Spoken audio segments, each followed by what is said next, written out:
Hi, back for another beer review, and today I'll be reviewing yet another beer from the Boston Beer Company, aka Samuel Adams, and they are headquartered in Boston, Massachusetts, and this is their Cold IPA, the 2022 release. So this is a cold IPA that comes in at 6% alcohol by volume, 40 IBUs at the time of review.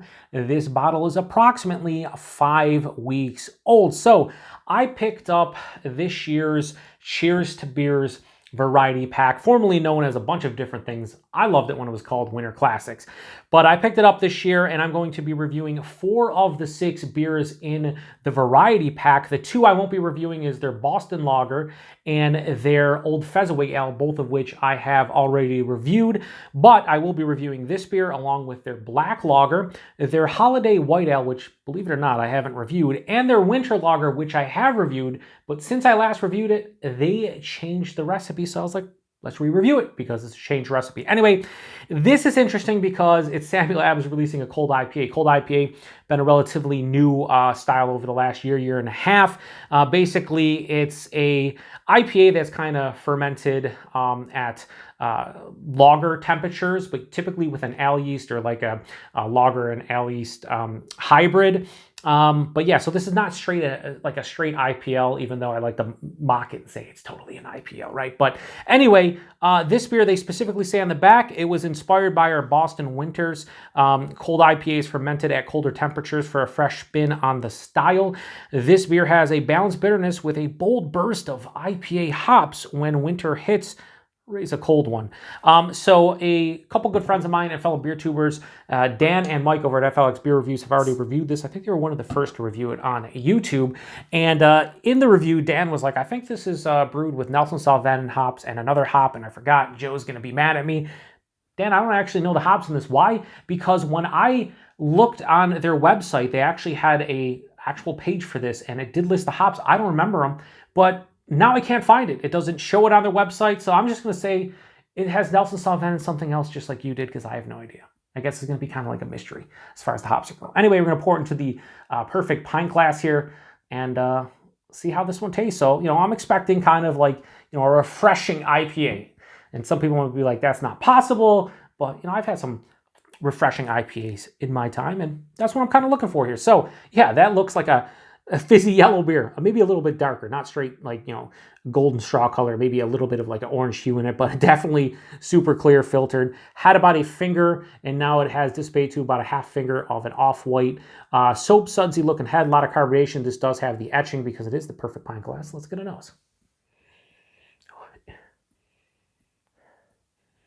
So yeah, it has that lager, like again, if I was doing this blind, first thing I would go to is IPL, India Pale Lager. I've had so many of those in my life, and I mean, I actually did a whodunit/mystery beer where I nailed an IPA. A viewer of the channel, Caleb, sent me it, and I nailed it. I kind of knew what it was. I'm not saying I do that every time, but I was very impressed that I was able to do that. But it has a certain feel to it. And this kind of smells like this.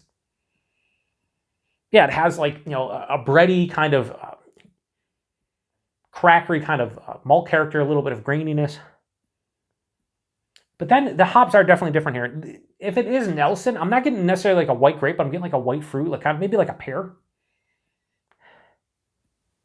Maybe a little bit of white grape, but more like a pear. A little bit of like an orange zest. It's a little bit of like a piney kind of feel to it as well.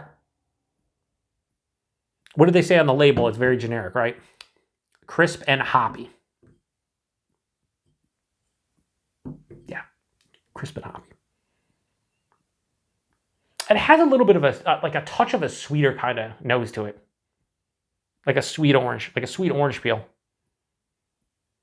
Yeah, I'm not getting much out of this. A little bit subdued, but it smells fine. Let's get into it. Cheers, everyone.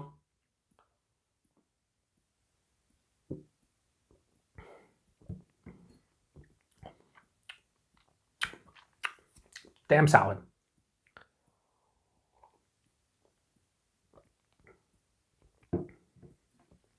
So yeah, it doesn't drink exactly like an IPL. There's some similarities.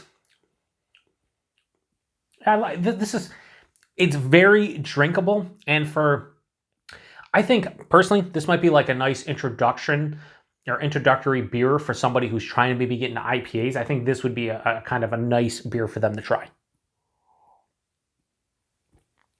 Body, this is like lower side of medium, almost approaching medium. It's good for 6%. The mouthfeel, yes, it drinks like a lager. It's crisp.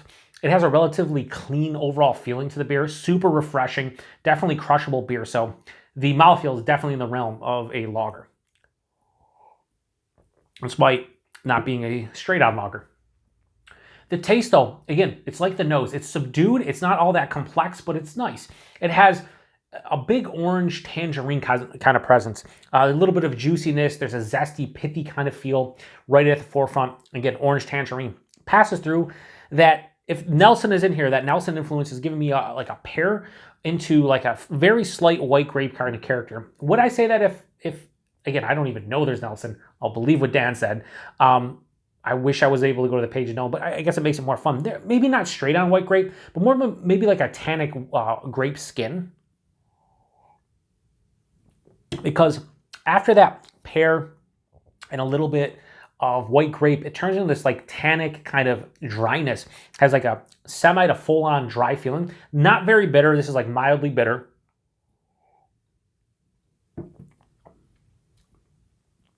Yeah, it's a little bit, leans a little bit to the sweeter side of things. Here's what I'll say about this. The positives are, it's from a bigger brewery, it's easy to get. It's very drinkable. It's super refreshing. It's crushable. It's not offensive. And there's not too much going on here. And the flavors I enjoy. The negatives are, I don't think this is anything substantially great, at least on my palate. You might disagree if you have this one, and that's fair. We all have different opinions. But I think this is a damn solid to good cold IPA. Now, I haven't had a ton. I've had like maybe half dozen, like 6 to 8 of them. And it's a style that, again, it's like an IPL, but I think it's the acronym that kind of is playing a role here. Like, you know, many years ago, we're talking 7, 8, 9 years, like the early to mid 2010s, you had red IPAs pop up, white IPAs. And then after a while, you had brewed IPAs. And it was the acronym IPA that sold people on buying beers. Like, oh, it's an IPA. Oh, it's a different IPA. Well, red IPAs, you don't see too often anymore. White IPAs, you don't see too often anymore. Brewed IPAs, you don't see too often anymore. Even black IPAs, which is one of the different variants on an IPA that people seem to dig to some degree, you don't see them as much anymore. Why? Just because the acronym IPA is listed on the label doesn't mean it drinks like an IPA. Does this? This drinks like a hoppy lager to me. It really does. There's nothing wrong with it though. So there's not much more to say. 6%, you can't tell. It doesn't drink heavy, especially if you come from maybe you're used to your craft beers or beers in general being like sub 6%. This might be on the higher side of what you enjoy as far as like heaviness from a body goes. No, it's like it's just under medium, approaching medium, kind of in that realm. So it's fine. Crisp and hoppy, yes. So yeah, Cold IPA, the 2022 release from Samuel Adams, aka the Boston Beer Company. I have no issues giving this a low 3.75 out of 5. I'll go 3.7. I think that's fair. I can't go much higher, can't go much lower. That is what I think about it in a nutshell. And I'll drink the rest of this. I'll drink the other bottle, and that'll be good for me for this year. Price and availability. It's Samuel Adams. So if you see Samuel Adams and you see the Cheers to Beers variety pack, you should see this one. I don't think they did like a 6-pack release kind of like they did with the Chocolate Bock this year. And obviously the Winter Lager you can get in 6-packs. I even think the Holiday White Ale you can get in 6-packs. I don't think you can get this one in 6-packs. I could be wrong though. So if I am, somebody out there, please correct me in the comments. And then price point. Little bit steep this year for Sam Adams. I know there's inflation going on. It was $17.99 for a 12 pack. You get 2 of every beer, so 6 beers, 12 in total. And I used to pay $15-16 for the 12 pack, so a little bit pricey, but you're still talking, you know, what, $1.50 a bottle. Yeah, I mean that's great. When I'm used to paying, you know, $16, $18, $20 a 4-pack for like an IPA, hazy IPA or a double IPA. To have a nice variety of beers for $1.50, yeah, I'm all right with it. So you were right, Dan. Anyway, I appreciate everybody stopping by. If you've had this one before, please post in the comment section. Let me know what you thought about it. Again, this is new, I believe. I don't think they've ever released this before. This is new for 2022. And yeah, I outside of Dan and Mike, I really haven't seen anyone else drink it. And so I don't really know what any beer tubing friends or viewers of the channel think about this one. I can't wait to get in the rest of them. I really want to review that black lager because I had that years ago multiple times and I really enjoyed it. And I wasn't even a huge like lager guy, and now I think I'm going to love that beer, but we'll see. Anyway, appreciate everybody stopping by. To the next one. Cheers.